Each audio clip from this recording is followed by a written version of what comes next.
It was definitely interesting to me to see how defensive Madison still was. God, that really made me mad. It made me so mad. Yeah. It took a lot for me not to be like,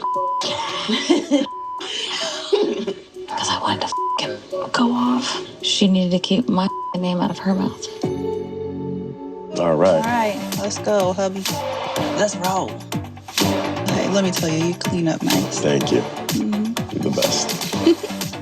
Yeah, I think I got everything. Yep. Okay, here we go. Welcome back to the Married at First Sight Chicago reunion. I can't wait to dig in with our first couple. Let's call this the calm before the storm. Let's welcome Camille and Thomas. Looking good. Thank you, sir. Hello. Hello. Thank you. Good. Welcome. It's so great to see you guys are still together after 1 year. Yes. What has it been like this last year for the two of you? It's been fun. Yeah. It's been, it hasn't been too crazy, It's steady. Yeah, it's been steady. How did you celebrate your 1 year anniversary? We went to London. Yeah. Really? Yep. What'd y'all do? Everything, everything within the city. We tried a bunch of food. We experienced some of the architecture. Yeah, touristy stuff. What does that milestone mean to hit that 1 year anniversary?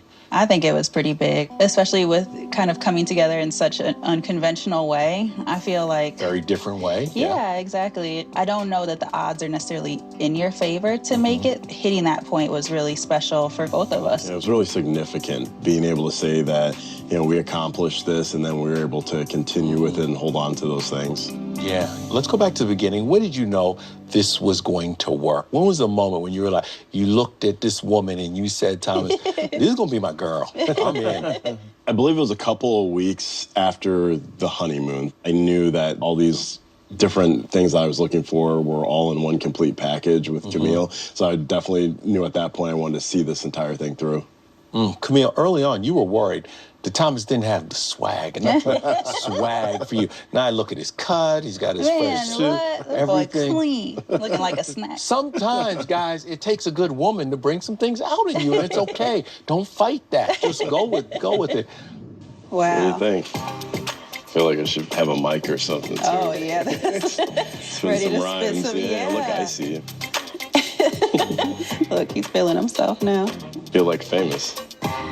But what does it mean that the way you two grew together in that way? And he accepted that? Because there are guys who would be like, what you talking about? I know. Yeah, no, literally, I tried to, sing his praises in that as much as I could because I feel like I never, meant anything to come across like dragging him and I knew it was there all along. But yeah, just how he took that in stride and he just really stepped into it. I mean, look at him.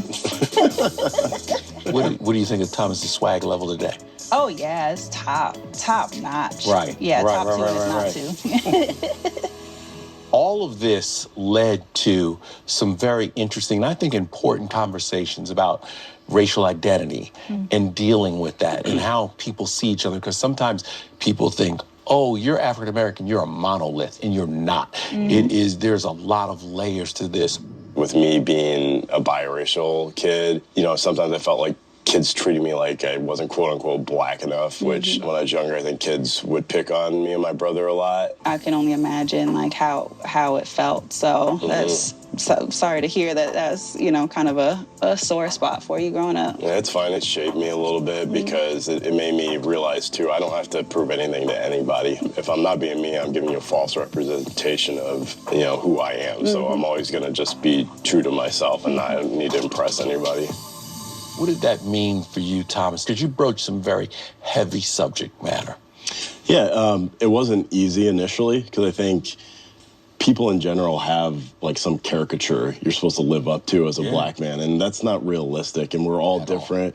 I think I've always been true to myself, and I wanted to present my true self. I didn't want to change who I was just because I'm getting married to a stranger. So there were certain things that we had to, deal with head-to-head and really discuss those and do some deep dives. And they weren't deal breakers or anything like that, but I think there were things that needed to be talked about and brought to the surface so that we could understand where each other were coming from. I've always seen just how amazing of a man you are.